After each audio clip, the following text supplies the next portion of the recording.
The great thing about telling stories is they travel really easily. So we've taken Strong Words on the road. We've gone to Palm Springs. We've gone to Toledo, Ohio. We went to North Hollywood. We've got a few more destinations coming up this year. And one of my favorite traveling companions, we haven't killed each other yet, and I adore her so, is one of our favorite performers. People always want to know when she's coming back. She's coming back in about 10 seconds. Ladies and gentlemen, please welcome Marlene Nichols.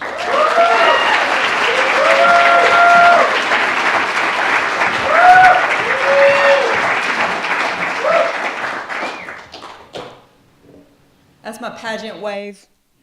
Y'all, how you doing? Hey, how you doing, baby? How's it going? All right. So I want to talk about my family. And my mom and I are very close. And we are close because we love to shop. That's really how we bond, right?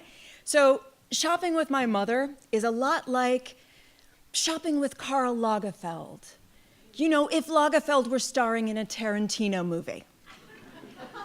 She'll be at the other end of the store and she'll yell at me, Marlene, grab the silk blouse, the kitten heels, the leopard clutch, and the rest we leave to hell.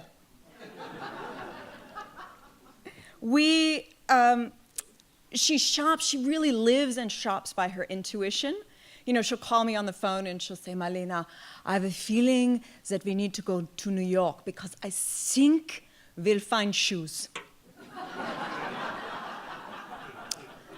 And you know what? We do. We've shopped in Paris, we've shopped in LA, we've shopped in Berlin. And then a couple of years ago, she calls me and she's like, Marlene, I have a feeling that we need to go shopping in DC. Okay, so I love a good pantsuit, but I've never really thought of our nation's capital as a fashionista's paradise. And she's on the phone and she's like, well, I mean, mostly we're going to see your brother. Right? And that's when the 14-year-old in me is like, no. Honestly, I just have no desire to see my brother. I haven't seen my brother in 10, maybe 12 years. He doesn't return texts. He doesn't return calls. We haven't shared a Christmas together since I was probably 12. You remember that book, He's Just Not That Into You? I read it. I get it. But the crazy thing is that growing up, like, I was crazy in love with my brother. So there's this age difference of about 12 years between us, and I was just sure that he knew everything. So when I was in kindergarten learning how to tie my shoes, my brother was studying chemical engineering in college. When our father passed away, I was in high school taking my high school placement exam in Memphis, Tennessee. My brother was chief navigator on a missile destroyer in the Persian Gulf. I finished high school, he has a family. He's a career naval officer, he works for the Department of Defense. It's like our lives have been separated by time and space, and we don't have any shared memories to tether us. I guess in the end, I just don't feel smart enough to talk to him. Well, Marlene, he's invited us. I have a feeling that I have to go. And if I have to go, you have to go. Because if you don't go, then I can't go, because I don't know how to buy an airline ticket. Besides, it's a capital city. I'm sure there will be good shopping. Just to clarify for everybody, DC is really just the closest airport to where my brother and his family live. Where they actually live is in Maryland, off of a 2-lane highway where the shopping mall reigns king. So we find ourselves, we're waiting on his porch, and I do have to say my mom and I look good. All of that nervous ironing back at the hotel has really paid off. She's the height of elegance. My mom is wearing this red English wool jacket that she's made herself. I'm in a vintage mod Japanese coat. We wanted to look nice for him, you know. So he answers the door, and he's smiling, and he's kind of sporting this like odd Hemingway beard. He's a little thinner than I remember, but you know what? I see traces of my whole family dancing in his eyes. All that childhood love that I have, all of that comes back. And he says really quietly, I'm sorry it's been so long. Yeah, well, I mean, we're together now, I say.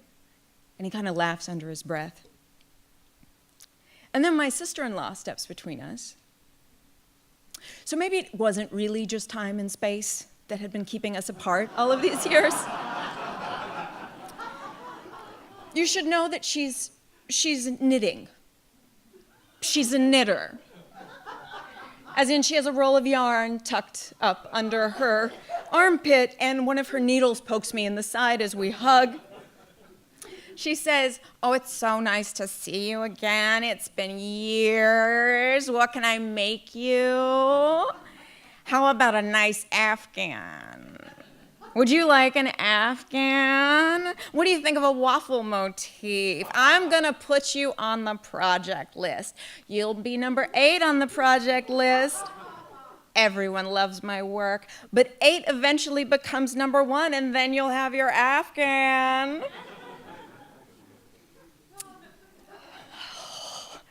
Now, I remember my sister-in-law as being messy, but someone has escalated over the years, and I think that now she's actually a hoarder, but with a Costco card, right? So everything is just there in bulk.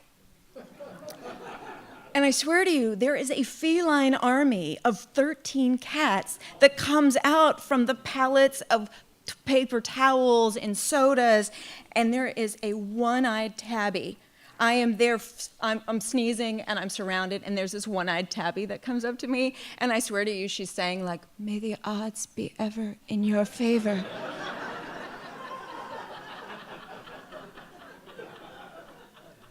My mom pulls me back onto the porch before I have an asthma attack, and we're standing there awkward until my brother says, we have reservations for brunch.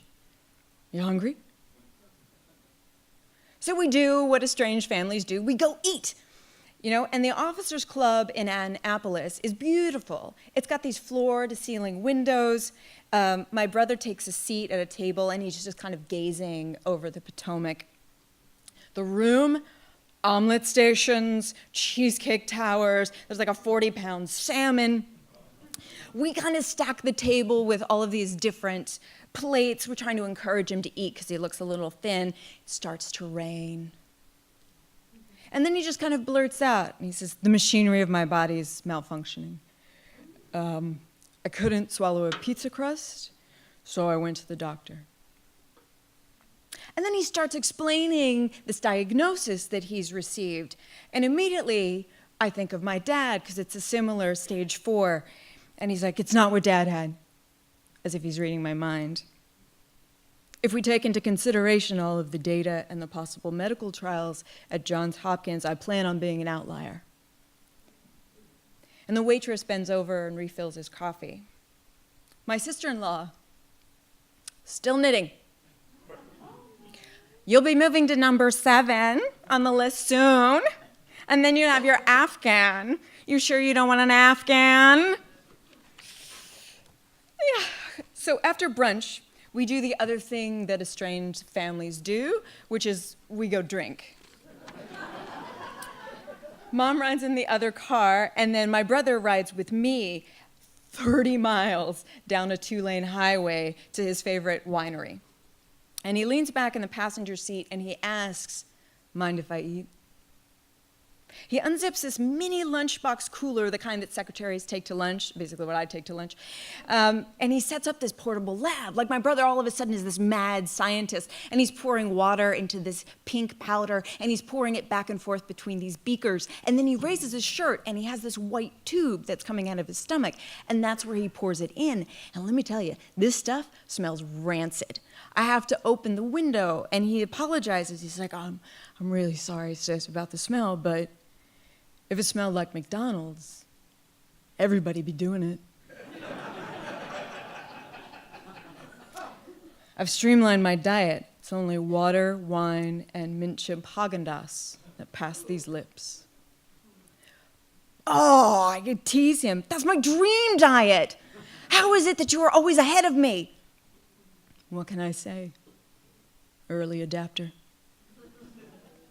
Despite the situation that we're in, like I start laughing, he starts laughing, this is banter. Do you know how long I have waited for banter? So I keep it going. He keeps it going. He says, yeah, I even have a physicist now. Like in your closet? Did you kidnap a physicist? What are you talking about? He's like, no. He's just working on my radiation, so they know how much to give me. Is he cute? Well, I don't know. I haven't met him yet. Well, see, I need to stop dating actors. So could you ask if he's single? Well, I mean, physicists usually hang with other physicists because who else is going to talk to a physicist? There must be at least one that we can find for you. Oh my God, I missed you, I say. And then I wait for that, you know, the I missed you too. Yeah, that doesn't come yet. All right, so we're at the winery. My brother immediately joins his wife, who's already at the bar knitting. And so she measures this section that she's knitted against his chest. And I look at them and I swear to you, she would cocoon him in alpaca if she could.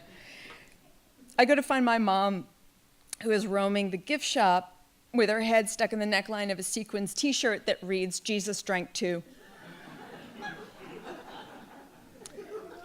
And I pull it off of her head, and she's upset. She's in tears. And she tells me, well, I was looking for a present for him. And I offer her a glass of wine, which she quickly waves away and tells me, I refuse to waste calories on wine made in Maryland.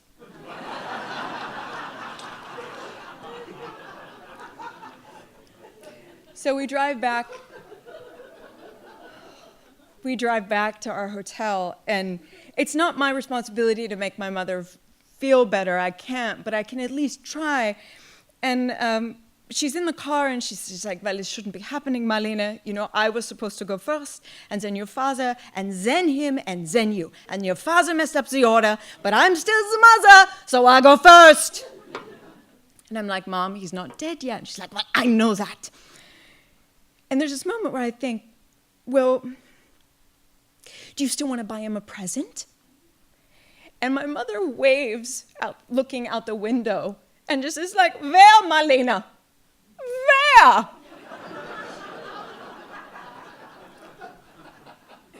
So I do have to scan the GPS, and I find that our best option is we're going to go to Marshall's. Going to Marshall's. Turn the car around. We arrive at Marshall's 20 minutes before closing.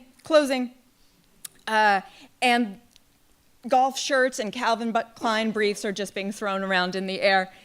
And my mother is saying, you know, like, how is this possible? My child is going to die surrounded by cats and Afghans. Maybe there's a nice robe. Do you see any nice robes? Why don't they have any robes? And I take her over by the shoulder, and we turn, and we see this display of medicine bags. And they're gorgeous. They're brown, cognac.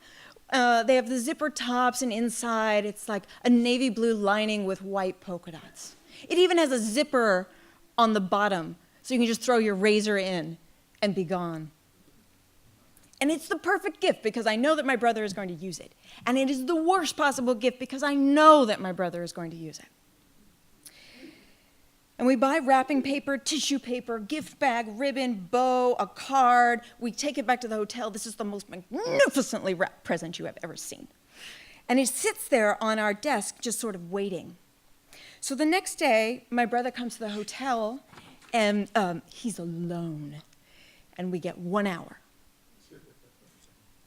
His eyes light up when he opens the gift. He says, actually, is this one of those zipper bottoms?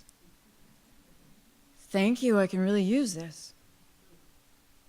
And then he and my mother, they start talking about his childhood. There were camping trips in Yugoslavia with my German grandparents. The months it took him to make a sound blowing into his flute. The 3 years he took nothing but tuna fish sandwiches to lunch. And I'm sitting there with them, and I'm really trying to be a part of this, but like this all happened before I was ever even around. No shared memories, only time and space. My sister-in-law arrives way too soon to collect him, and we have to say goodbye. And so I give him one more bear hug, and he leans down and he says to me, "I'll see you soon." Thank you.